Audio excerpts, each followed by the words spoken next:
এই গরমে চুই পিঠা, এই গরমে চুই পিঠা। আমার বাসায় শীত গ্রীষ্ম বর্ষা সবসময় শীতের বিভিন্ন রকম পিঠা তৈরি করা হয়, কারণ আমার বাসায় আমার বাচ্চারা এবং আমার হাজব্যান্ড পিঠা খেতে খুব পছন্দ করে। আর তাছাড়া এই চুই পিঠাটা খুব মজা হয়, এত মজা করে রান্না করি আমি।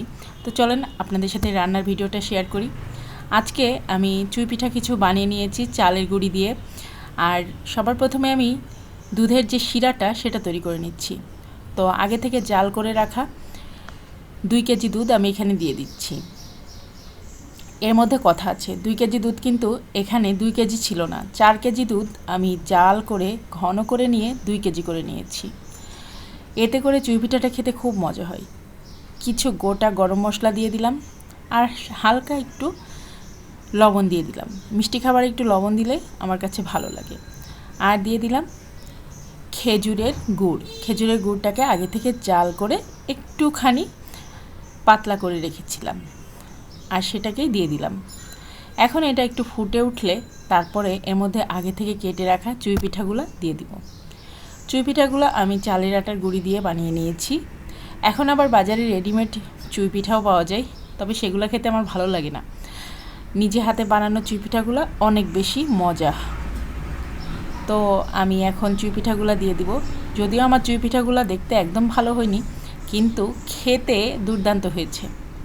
টেরা বেঁকা হয়েছে চুই পিঠাগুলো, সবগুলো সমান সাইজের হয়নি। সমস্যা নেই, এটা খেতে কিন্তু খারাপ হয়নি।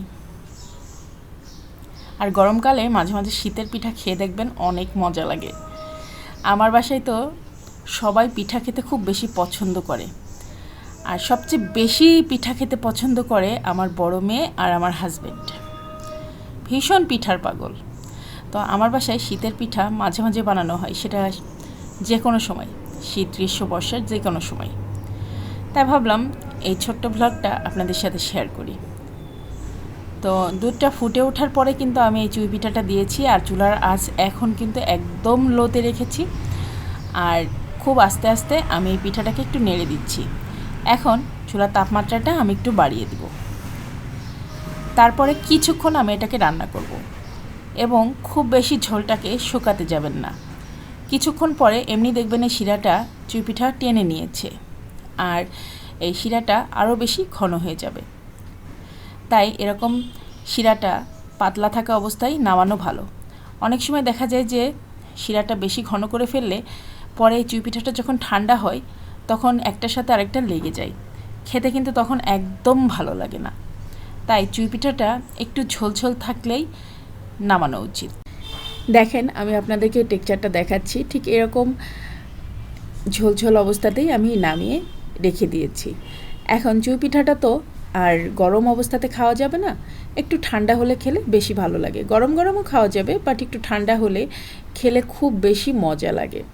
তো এখন আমি এটাকে একটা বড় স্টিলের বোলে ঢেলে নিচ্ছি।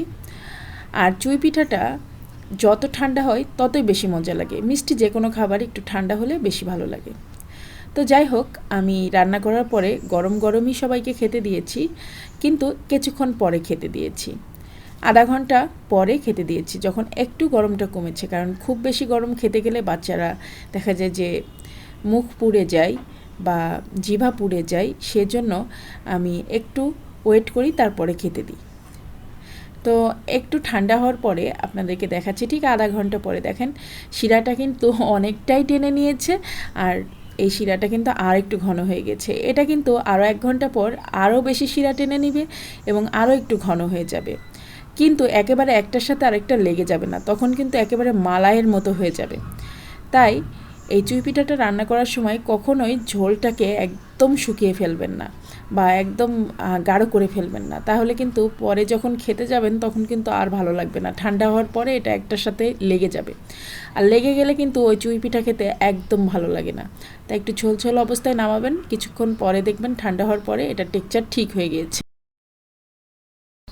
আর পুরোপুরি ঠান্ডা হওয়ার পরে 1 ঘন্টা ফ্রিজে রাখবেন, আর তারপরে খেয়ে দেখবেন আরও বেশি মজা লাগে খেতে। তো যাই হোক, আজকের মতো আমার ভিডিওটা শেষ করছি।